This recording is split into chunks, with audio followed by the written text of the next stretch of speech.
Hello student, Pintu smart study number 1 में आपका स्वागत है। आज मैं बतलाने वाला हूँ संस्कृत के उच्चारण स्थान का एक ऐसा ट्रिक जो आपको चुटकी में याद हो जाएगा। चलिए स्टूडेंट स्टार्ट करते हैं। पहला है अकु विसर्जनीयानं कंठ। अकु विसर्जनीयानं कंठ।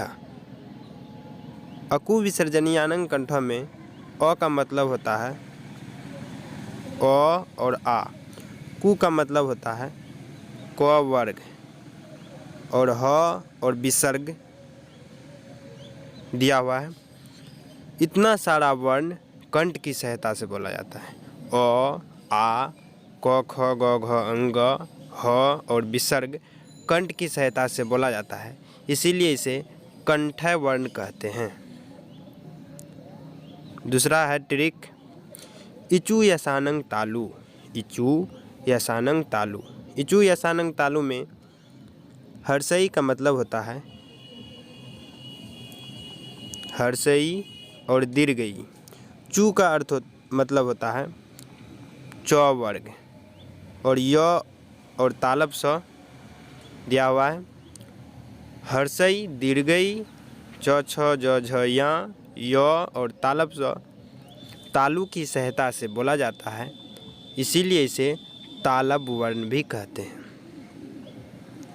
तीसरा ट्रिक है ऋतु रसानंग मूर्धा। ऋतु रसानंग मूर्धा। ऋतु रसानंग मूर्धा में री का मतलब हुआ री और बड़ी री। टू का मतलब हुआ ट वर्ग और र और स दिया हुआ है, तो री बड़ी री ट ठ ड ढ न र और मूर्धन स ये मूर्धा की सहायता से बोला जाता है, इसीलिए इसे मूर्धन वर्ण भी कहते हैं। इसके बाद तीसरा ट्रिक है, चौथा ट्रिक है लिड़तु लसानंग दंत। लिड़तु लसानंग दंत। लिड़तु लसानंग में लिड़ी का अर्थ हुआ मतलब हुआ लिड़ी। इसमें याद रखिएगा बच्चों, इसमें बड़ी लिड़ी नहीं होता है। तू का मतलब हुआ तू का मतलब त वर्ग। त वर्ग का मतलब हुआ त थ द ध न।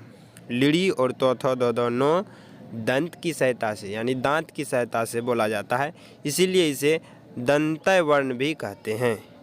दंतय वर्ण भी कहते हैं। उसके बाद आगे है उपु पद्मनियानम ओष्ठो।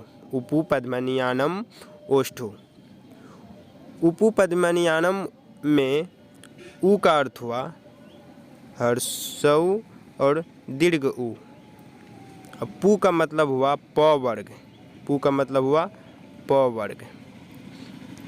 हर्ष उ और दीर्घ उ प फ ब भ म ओष्ठ की सहायता से बोला जाता है, इसीलिए इससे ओष्ठय वर्ण भी कहते हैं। अगला है या म अंग नानंग नासिका च।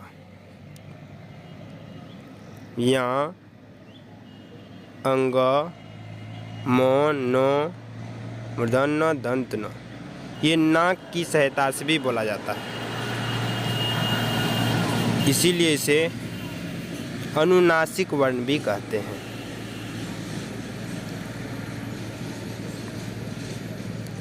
एदेतो कंठ तालु। एदेतो कंठ तालु। एदेतो कंठ तालु में ए का मतलब हुआ ए और ऐ, ये दोनों जो है कंठ और तालु, कंठ और तालु दोनों की सहायता से बोला जाता है। अगला है ओदोतो कंठोष्टम। ओदोतो कंठोष्टम। ओदोतो में ओ का मतलब हुआ ओ और ओ, ये दोनों जो है कंठ और ओष्ठ दोनों की सहायता से बोला जाता है। इसका अंतिम है वकारस दंथोष्टम। वकारस दंथोष्टम में वह जो है दंत और ओष्ठ दोनों से बोला जाता है, इसीलिए इसका ट्रिक है वकारस दंथोष्टम। अगर वीडियो अच्छी लगी हो तो लाइक करें, शेयर करें और सब्सक्राइब ज़रूर करें।